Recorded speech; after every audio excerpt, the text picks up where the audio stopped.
I haven't done this for a while because we've been busy on Saturdays, but backed by popular demand, fair to say.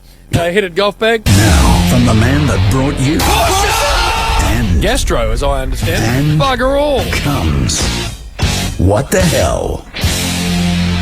All right, there's a bit that's wandered across my desk this week, Spud, so let's get started with the CEO of the Carlton Football Club. There's no contract per se in the traditional sense. We don't have a contract. Brendan, like myself and my management team, goes on to staff. It's as simple as some protection in there for Brendan and his family, some protection in there for Carlton, but otherwise we go into this with a long-term horizon and a partnership that is an on-staff partnership, and I think in some ways over the last 12 months Carlton has broken the mould. Triggy, what the hell? It's called a 3-year contract, which last time I checked also makes you a member of staff. 17 other coaches, Gary, are on contract and are also members of their club staff. Not in my wheelhouse, that stuff, but it sounds like a contract to me. What the hell? There's protection there for him. The protection. All right, we go there to your man. From the United States of America. Let's just have a listen to Trumpy's work. This is Donald Trump's work at the presser. Okay, who's next? Yeah, please. Excuse me, sit down. You weren't called. Sit down. Sit down. Sit down. Go ahead. I have the right to ask the question. No, you don't. You haven't been called. I have the right to ask the question. Go back to Univision. No, this is the question. Go ahead. You cannot deport 11 million. Go ahead. You cannot deport 11 million people. You cannot implement a 1900 wall. You cannot deny citizenship to children in this. Sit down, please. Those ideas. You weren't called. I'm a reporter and don't touch me, sir. Don't touch Go. me. You cannot touch me.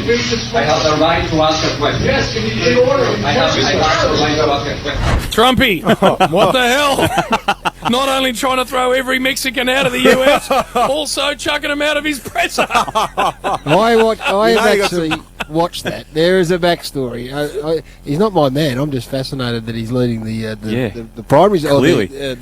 What that guy's from a place called Univision, which have set Donald Trump up and put up photos of him next to a terrorist and all those sorts of things. And when the comb over saw him, straight away looked at him, and then this bloke started talking. He said, "Out!" Yeah, that's and it. so marched him out. Him. And he wasn't.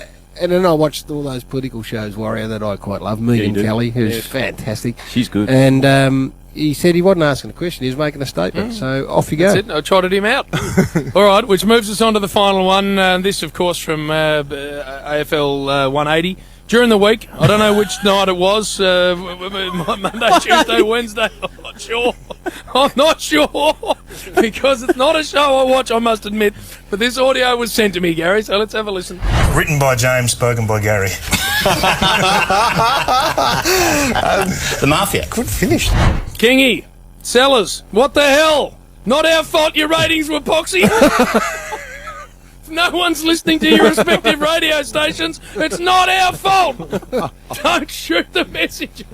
And I don't know how you roll in there. What did he say? I don't know how I got involved. I gave King a closing cook because, as the impartial boundary rider, went and gave Todd Goldstein a drying after the game. Like, dried him out on the ground as if he'd actually coached. And he obviously didn't like it. But I don't know what happens over there. But here, we can talk for ourselves, boys. Well, so written by and spoken by doesn't work over here. Well, not only that. Anyone who says that, Purple, and you know this better than anyone, anyone who says that doesn't know the relationship between Gary and myself. That is true. Because I've worked with him for nearly 15 years. Yep. And he's never listened to one thing I've ever said. So how anyone thinks that he would listen to something I say and then repeat it is not understanding the dynamic between the two of us. What about our man Sellers in the background? Oh, what's he doing, I could hear Jared giving it a and then I don't know what Robbo was doing. And then I hear Sellers in the background. The Mafia! Come on, Sellers. He's made, they loved us, the Mafia. That's it. Come on, Sellers. Better than that. Don't get caught up in that, Sellers. I do love it, though.